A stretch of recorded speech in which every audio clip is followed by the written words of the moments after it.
Hey guys, so today is going to be a little bit different video. If you're here for the farming stuff, this isn't a video about that. If discussions about war and politics is not your cup of tea, which I can fully understand, this isn't the video for you either. So you can just skip to something else or check back in later. But I feel like I've got some thoughts that I need to share about Afghanistan. And the announcement today, which saw coming in the news a couple days ago that it was going to happen, of the United States signing a peace accord with our sworn enemy, the Taliban, to end the conflict in Afghanistan over the next 14 months and cement Afghanistan to the category in the history books where we are also occupied with Vietnam, and this being the longest war that the United States has ever been in. And we are leaving, make no mistake about it, we are leaving the country with our tail between our legs. We have won nothing there of any lasting significance. We did not even kill bin Laden there. We killed him in Pakistan. So I'm really not 100% settled on what I think about this, because I have so many conflicting feelings about it. And for a lot of guys and girls of my generation, Afghanistan and the reason that we went there is far higher on the reasons that many of us joined the military than Iraq. Iraq really was just a sideshow. 9/11 was orchestrated by bin Laden and Al Qaeda from inside of Afghanistan, and after we figured out who did it, which probably didn't take too long, and we demanded that they hand him over. They told us to go pound sand, and we said we'll show you how to pound sand, and it was off.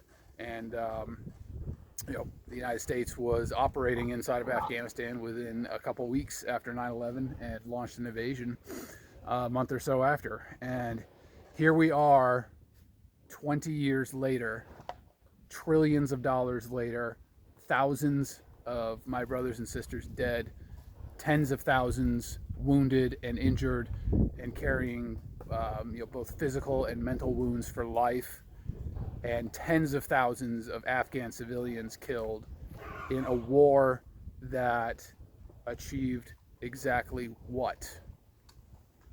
What did we achieve there? In the big picture, 50 years from now, who knows what the history books will say. And the conflict I have about this is I thought we should have left a long time ago. When I was in the Marine Corps, long story short, I joined the Marine Corps in 2003, went to boot camp 2004, served from then till 2009. I never went to Afghanistan, but I have a lot of friends who did go, and I've heard a lot of hair-raising stories about what the battlefield in Afghanistan was like. It made Iraq look like kindergarten time when it comes to war fighting. So I felt we should have left a long time ago. We certainly should have left after we killed bin Laden. And why did we stay there that long? I think there's a couple things to pull away from this and maybe think about. And history will be our judge on the rightness of our going there. There are good things that we did there. There are not good things that were accomplished there. We primarily went there to get bin Laden, and then the mission slid, what we call mission creep, and it creeped into a full gallop from getting bin Laden and pushing the Taliban out of the way so we could get him into nation building, and then fighting not an insurgency similar to Iraq, but just a Taliban that would not go away, that we could not beat, that hung out in the mountains, that ran off to Pakistan, that battled us at every step of the way, and proved again that Afghanistan is the burial ground of empires.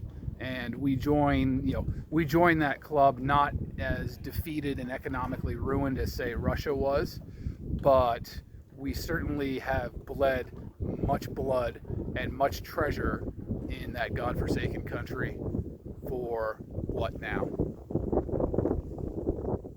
So I thought we should have left a long time ago.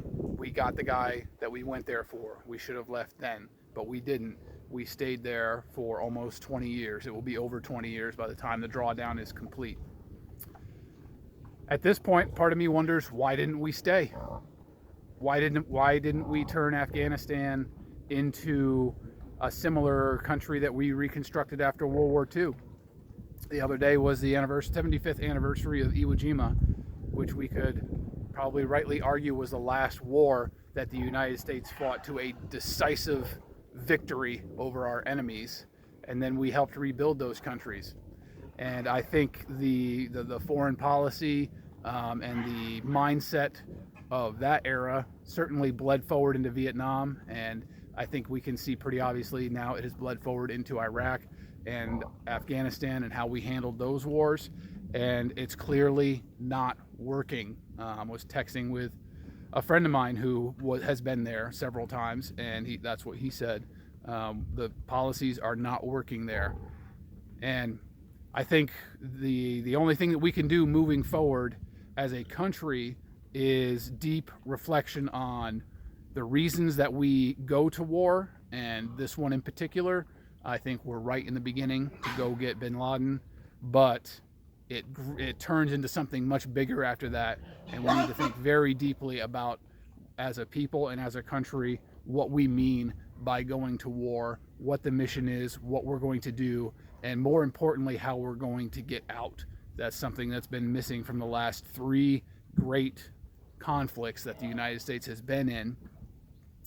And so, in a way, I really feel like us leaving has dishonored the sacrifice of the people who were killed there and rendered the amount of treasure and blood spilt there as a complete and utter waste. But to stay was to continue to spend more. This is a no-win scenario, I think. And so I think a lot of reflection is what's needed. And we need to be very careful as we address other crises in the world that may slide into similar type conflicts. Syria, Turkey, stuff in Africa, Koreas are still out there. So just some thoughts I've been having going around the farm today. Honestly, this announcement to me was harder to take than the withdrawal from Iraq, just simply because of the amount of lives that were lost there. And this announcement of a complete withdrawal, make no mistake, we are giving the Taliban everything they wanted.